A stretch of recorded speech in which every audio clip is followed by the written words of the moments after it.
Assalamualaikum warahmatullahi wabarakatuh. Perkenalkan, nama saya Alif Batara Firman, NIM 2004075610667 dari kelas 30E. Tentang saya akan menjelaskan upacara gerakan pramuka. Apa itu upacara dalam gerakan pramuka? Upacara dalam gerakan pramuka merupakan suatu media pendidikan untuk meningkatkan kedisiplinan dan jiwa kepemimpinan anggota pramuka. Jenis-jenis upacara dalam gerakan pramuka. 1. Itu upacara umum, merupakan upacara yang dilaksanakan setiap hari besar, nasional atau setiap hari Senin. 2. Upacara pembukaan latihan atau pabuklat adalah upacara yang dilakukan sebelum melaksanakan kegiatan kepramukaan. Upacara penutupan latihan upatuplat merupakan yang melaksanakan kegiatan pramukaan. Dilaksanakan sesudah melaksanakan kegiatan pramukaan. Upabuklat dan upabuklat siaga. Bentuk barisan upacara di Satuan Pramuka Siaga adalah lingkaran melambangkan perhatian dan perkembangan jiwa siaga yang masih terpusat pada orang tua atau keluarga pembina. Upabuklat dan upabuklat penggalang. Bentuk barisan upacara di Satuan Penggalang berbentuk angkare, melambangkan perhatian dan perkembangan jiwanya telah mulai terbuka. Upabuklat dan upabuklat penegak dan pandega. Berbentuk bersaf yang melambangkan perhatian dan perkembangan jiwanya sudah terbuka luas. Tata cara upacara upabuklat yaitu 1. Masing-masing pemimpin rekanya menyiapkan rekanya. 2. Pradana memasuki lapangan upacara. 3. Penghormatan pemimpin reka kepada pemimpin upacara atau pradana. 4. Laporan masing-masing pemimpin reka kepada pradana dan wakil pemimpin reka menggantikan posisi pemimpin reka, mengambil tempat di sebelah kanan barisan. 5. Pradana menjemput pembina. 6. Penghormatan kepada pembina dipimpin oleh pradana. 7. Laporan pradana kepada pembina upacara. 8. Pengibaran bendera.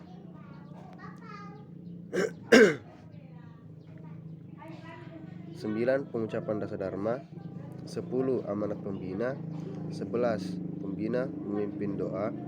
12. Laporan pradana kepada pembina. 13. Penghormatan kepada pembina dipimpin oleh pradana. 14. Pembina meninggalkan lapangan upacara. 15. Penghormatan pemimpin reka kepada pradana. 16. Pradana meninggalkan tempat. 17. Masing-masing pemimpin reka membubarkan barisannya. Tata cara upatuplat. 1. Masing-masing pemimpin reka menyiapkan rekanya. 2. Pradana memasuki lapangan upacara. 3. Penghormatan pemimpin reka kepada pemimpin upacara atau pradana. 4. Laporan masing-masing pemimpin reka kepada pradana dan wakil reka menggantikan posisi pemimpin reka, mengambil tempat di sebelah kanan barisan. 5. Pradana menjemput pembina. 6. Penghormatan kepada pembina dipimpin oleh pradana. 7. Laporan pradana kepada pembina upacara. 8. Penurunan bendera. 9. Amanat pembina. 10. Pembina memimpin doa. 11. Laporan pradana kepada pembina. 12. Penghormatan kepada pembina dipimpin oleh pradana. 13. Pembina meninggalkan lapangan upacara. 14. Penghormatan pemimpin reka kepada pradana. 15. Pradana meninggalkan tempat. 16. Masing-masing pemimpin reka membubarkan barisannya. Materi 2 yaitu sejarah pramuka. Nama lengkap Robert Stephenson Smith Baden-Powell. Nama panggilan Baden-Powell atau BP. Nama kecil Stevie Stephenson atau Stevie. Tempat dan tanggal lahir London, yaitu di Inggris 22 Februari 1857. Wafat Nyeri, Kenya 8 Januari 1941. Nama ayah Profesor Domini Baden-Powell. Nama ibu Miss Henrietta Great Smith. Nama saudara Warrington, George, August, Frank, Penrose, Agnes, Henrietta, Jessie dan Baden Lecker. Nama istri itu Olive Stephen Clare Soames, yaitu Lady Baden-Powell. Dan nama anak Peter, Heather dan Betty. Buku karya BP Scouting for Boys, Age to Scouting, Referring to Success dan sebagainya. 25 Juli 1907 Lord Robert Baden-Powell saat itu sebagai Letnan Jenderal Tentara Inggris untuk pertama kalinya mengadakan perkemahan pramuka di Pulau Brownsea, Inggris selama 8 hari. Pada tahun 1908, Baden-Powell menulis buku tentang prinsip dan kepramukaan Scouting for Boys, yang artinya pramuka untuk laki-laki. Pada tahun 1912, dengan bantuan adik perempuan Baden-Powell bernama Agnes, terbentuklah organisasi pramuka untuk perempuan dengan sebutan Girls Guides. Dan pada tahun 1916 didirikanlah kelompok pramuka siaga dengan nama CUB, Anak Serigala. Dan pada tahun 1818 dibentuk Rover Scout, yaitu organisasi pramuka bagi yang telah berusia 17 tahun. Pada tahun 1922, Baden-Powell menerbitkan buku Rovering to Success yang menggambarkan seorang pemuda yang harus mengayuh sampannya menuju ke pantai bahagia. Jambore Dunia. Jambore Dunia ke-1 dilaksanakan di Olympia Hall di kota London. Dalam kegiatan tersebut diundang pula peserta dari 27 negara. Dan pada saat itu Baden-Powell diangkat sebagai Bapak Pandu sedunia, yaitu Chief Scout of the World. Pelaksanaan Jambore Dunia selanjutnya yaitu 1. Tahun 1924, kedua di Ermelunden, Copenhagen dan di Denmark. 2. Tahun 1929, ketiga di Arrow Park, Birkenhead, Inggris. 3. Tahun 1933, keempat di Godolo, Budapest, Hongaria. Tahun 1937, kelima di Vogelenzang, Bloemendal, Belanda. Tahun 1947, keenam di Moisson, Prancis. Tahun 1951, ketujuh di Salzkammergut, Austria. Tahun 1955, ke-8 di Sutton Park, Sutton Coldfield, Inggris. 8 tahun 1959, ke-X di Makiling, Filipina. Tahun 1963, ke-9 di Marathon Yunani. Tahun 1967, di Idano, Amerika Serikat. Tahun 11 ada juga di Sigiri, Jepang.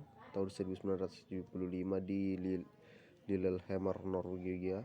Tahun 1979 di Nice Harbor, Iran, tetapi dibatalkan. Tahun 1983 di Kananaskis, Alberta, Kanada. Tahun 1987 di Cataract Scout Park, Austria, dan kita lain-lain. Ada banyak tempatnya.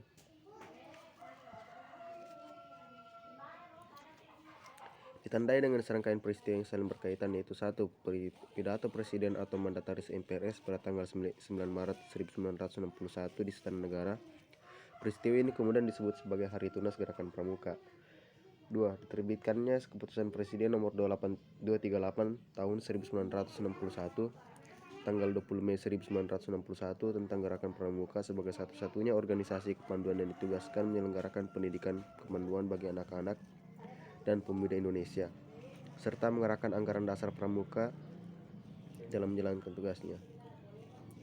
Anggaran dasar Gerakan Pramuka yang dijadikan pedoman, petunjuk, dan pegangan bagi para penggolongan Gerakan Pramuka dalam menjalankan tugasnya. Tanggal 20 Mei adalah Hari Kebangkitan Nasional, namun bagi Gerakan Pramuka disebut sebagai Hari Permulaan Tahun Kerja. 4. Pernyataan para wakil organisasi kepanduan di Indonesia yang dengan ikhlas meleburkan diri ke dalam organisasi Gerakan Pramuka dilakukan di Istana Olahraga Senayan pada tanggal 30 Juli 1961. Peristiwa ini kemudian disebut sebagai Hari Ikrar Gerakan Pramuka. 5. Pelantikan Mapinas, Kuarnas, dan Kuarnari di Istana Negara, diikuti Delvi Pramuka untuk diperkenalkan kepada masyarakat, yang didahului dengan penanggugerahan Panji Gerakan Pramuka pada tanggal 14 Agustus 1961. Peristiwa ini kemudian disebut sebagai Hari Pramuka. Gerakan Pramuka diperkenalkan pada saat itu. 1. Pidato Presiden tanggal 9 Maret 1961 juga dimengariskan agar pada peringatan proklamasi kemerdekaan Republik Gerakan Indonesia telah ada dikenal oleh masyarakat. 2. Menurut anggaran dasar Gerakan Pramuka, pimpinan perkumpulan dipegang oleh Majelis Pimpinan Nasional Mapinas, yang di dalamnya terdapat Kuartir Nasional Gerakan Pramuka dan Kuartir Nasional Harian. 3. Mapines diketuai oleh Dr. Insinyur Soekarno Presiden Republik Indonesia dengan Wakil Ketua. 1. Sri Sultan Hamengkubuwono Buwono IX dan Wakil Ketua. 2. Brigjen TNI Dr. Andi Aziz Saleh. Dalam Kuarnas, Sri Sultan Hamengkubuwono menjabat ketua dari Brigjen TNI Dr. Andi Aziz Saleh sebagai Wakil Ketua merangkap Ketua Kawarnari. 5. Gerakan Pramuka secara resmi diperkenalkan kepada seluruh rakyat Indonesia pada tanggal 14 Agustus 1961. Bukan saja di ibu kota, Jakarta, tapi juga di tempat di Indonesia. Di Jakarta, sekitar 10.000 anggota Gerakan Pramuka mengadakan apel besar yang diikuti dengan jadwal pembangunan dan defil di depan Presiden dan berkeliling Jakarta. Materi 3. Latihan keterampilan baris berbaris atau LKBB. Apa itu LKBB? LKBB atau latihan keterampilan baris berbaris adalah suatu wujud latihan fisik yang diperlukan guna menanamkan kebiasaan dalam tata cara kehidupan yang diarahkan kepada terbentuknya suatu perwatakan tertentu. Jenis-jenis LKBB. 1. LKBB dengan menggunakan tongkat, dan 2. LKBB tanpa menggunakan tongkat. Adapun fungsi dari LKBB yaitu 1. Sikap disiplin, 2. Rasa disiplin, 3. Rasa tanggung jawab, 4. Rasa peraturan. Apa itu aba-aba? Aba-aba petunjuk dipergunakan hanya jika perlu untuk menegaskan maksud dari aba-aba peringatan pelaksanaan. Contoh, hormat kepada bendera merah putih. Adapun macam-macam aba-aba yaitu 1. Menggunakan tongkat, dan 2. tanpa menggunakan tongkat. Dan hormat kepada pembina upacara yaitu menggunakan tongkat. Keterangan. 1. Dari sikap sempurna tongkat digenggam dan diangkat lurus ke atas dengan posisi tangan kanan setinggi ikat pinggang. 2. Tangan kiri dibuka, diletakkan rata di depan dada dengan telapak tangan menghadap ke bawah. 3. Pandangan mata lurus ke depan tanpa menggunakan tongkat. Keterangan. 1. Sikap sempurna. 2. Dengan gerakan cepat tangan diangkat ke arah pelipis ujung alis kanan dan kelimat jari-jari tangan rapat satu sama lain. Telapak tangan serong menghadap ke bawah. 3. Ujung jari tengah dan telunjuk mengenai pelipis. 4. Pergelangan tangan lurus, bahu tetap seperti dalam sikap sempurna, pandangan mata lurus ke depan. Dan 5. Pada saat selesai hormat, tangan kanan dikembalikan secara cepat ke sikap sempurna. Aba-aba perintah. Aba-aba perintah adalah inti perintah yang cukup jelas untuk dapat dilaksanakan tanpa ragu-ragu. Contoh, lencang kanan, gerak, yaitu menggunakan tongkat, dan 2. Tanpa menggunakan tongkat. Aba-aba pelaksanaan. Aba-aba pelaksanaan adalah ketegasan mengenai saat untuk melaksanakan aba-aba pelaksanaan yang dipakai ialah 1. Gerak adalah gerakan-gerakan kaki yang dilakukan tanpa menggunakan tempat dan gerakan-gerakan yang memakai anggota tubuh lain. Contoh, jalan di tempat, gerak, siap gerak, hadap kanan gerak, dan lencang kanan gerak. Jalan adalah gerakan yang dilakukan dengan meninggalkan tempat. Contoh, haluan kanan atau kiri, jalan, 2 langkah ke depan, jalan, 1 langkah ke belakang, jalan. 3. Mulai adalah aba-aba yang dipakai pada pelaksanaan perintah yang harus dikerjakan berturut-turut. Contoh, hitung, mulai. Pun beberapa gerakan dasar LKBB yaitu 1. Siap sempurna, istirahat di tempat, lencang depan, lencang kanan, lencang kiri, hadap kanan, hadap kiri, hadap serong kanan, hadap serong kiri, hormat, menghitung, setengah lencang kanan, setengah lencang kiri, balik kanan, jalan di tempat, dan langkah tegap. Materi 4 itu simpul dan ikatan.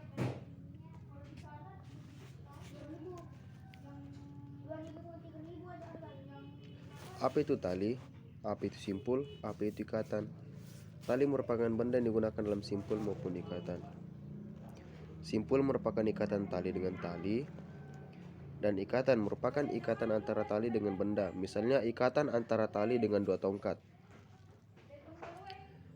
Kita lihat ada macam-macam bentuk tali, yaitu tali kapas, tali ijuk, tali plastik, tali karmantel, dan tali webbing. 3 simpul dasar. Kita perhatikan dari 4 gambar berikut, yaitu 1. Simpul mati, simpul hidup, simpul anyam, satu, dan ganda. 7 ikatan, dan kita lihat ada 7 macam ikatan di sini. Kita lihat ikatan jangkar, ikatan tarik, dan juga ikatan pangkal, ikatan tambat, ikatan cangga, ikatan palang, dan ikatan silang. Materi 5 itu pioneering.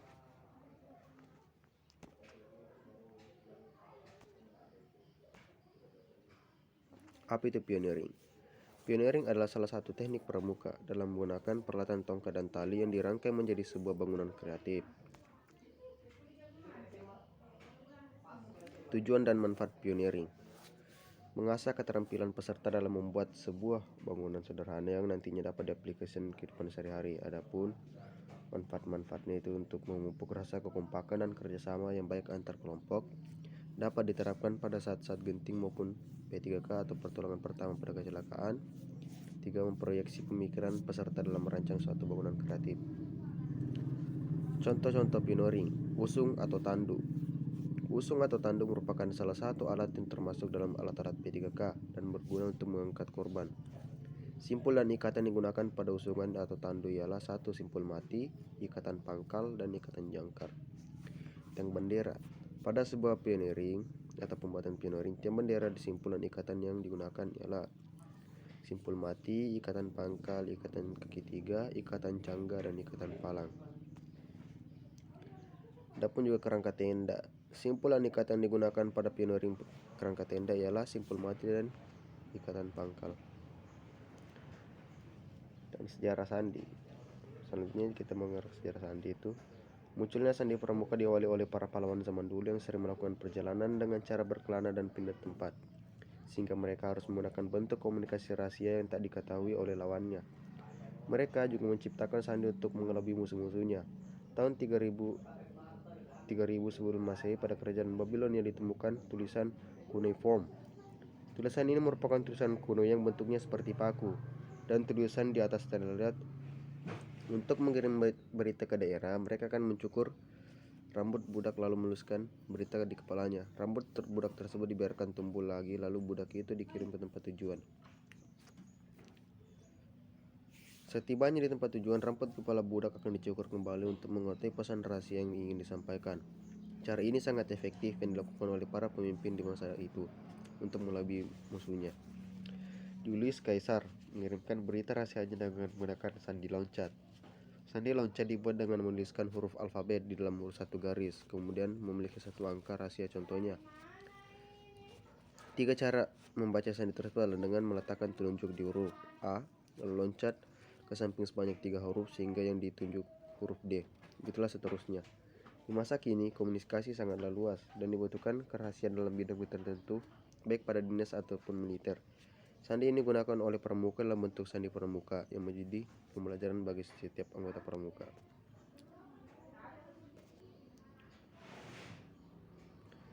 Pengertian dan manfaat sandi. Kata sandi berasal dari bahasa Sanskerta yang artinya rahasia. Karena itu, maka tulisan rahasia terhadap sandi atau tulisan-tulisan dirahasiakan. Huruf atau kata sandi sulit dimengerti kecuali kalau kita mengerti kunci atau cara membacakannya. Dalam kasus besar bahasa Indonesia atau KBBI, kata sandi adalah rahasia atau kode, sehingga sandi pramuka merupakan tulisan dengan huruf sandi yang sulit dimengerti oleh kaum awam yang belum mempelajarinya. Walaupun sandi ini disebut sandi pramuka, tetapi penggunanya tidak hanya dalam pramuka saja, tapi sandi juga digunakan oleh dunia militer dan kepolisian untuk keperluan tertentu, sehingga mempelajari sandi ini banyak manfaatnya.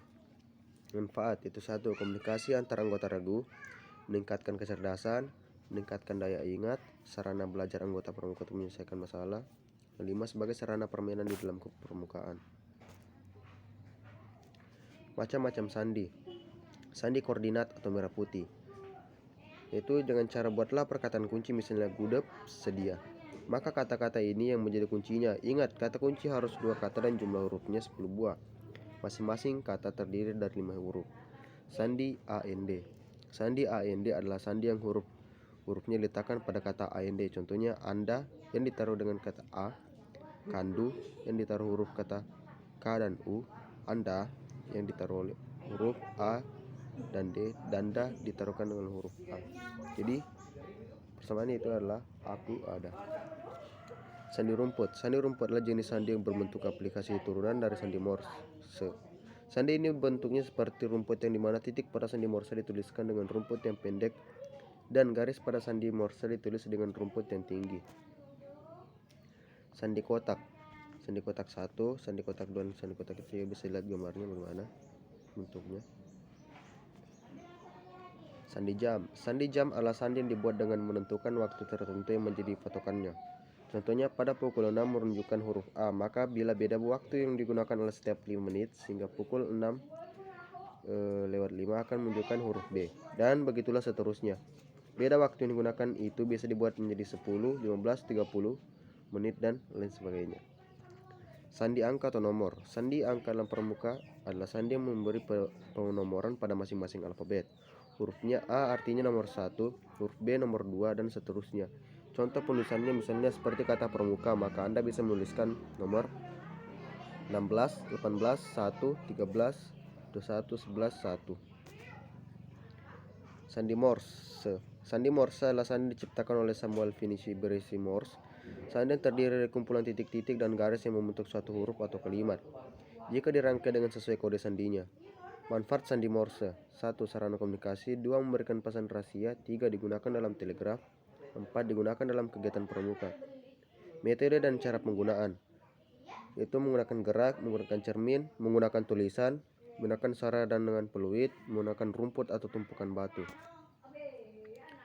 Dari 6 gitu itu kita menaksir.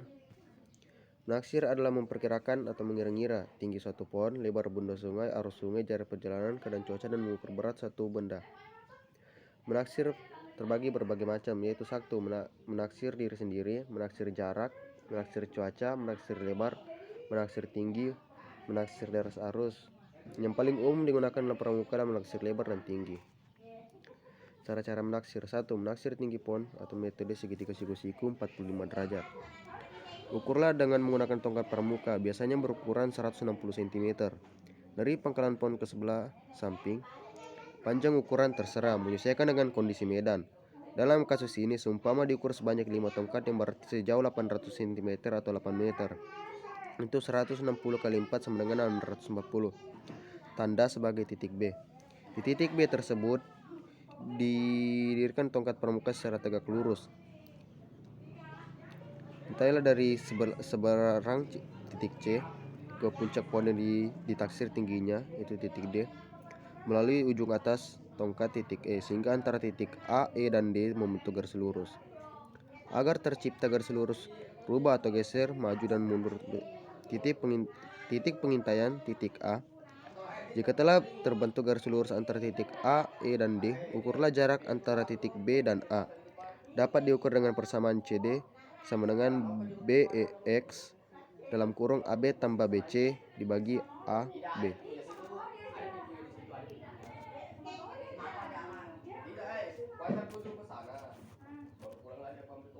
2. Menaksir lebar sungai, perbandingan segitiga. Tentukan titik di seberang sungai yang mudah diingat, semisal terdapat pohon, batu, bangunan, atau rumput semak. Ini berguna saat nanti dilakukan pengintaian di langkah selanjutnya. Namai titik itu sebagai titik A. Tentukan titik B yang sejajar dengan titik A. Tandai titik B dengan cara salah satu teman berdiri di atasnya atau dengan objek lain semisal tongkat yang ditancapkan. Tentukan titik C sambil mengukur jaraknya, bisa dengan langkah atau tongkat.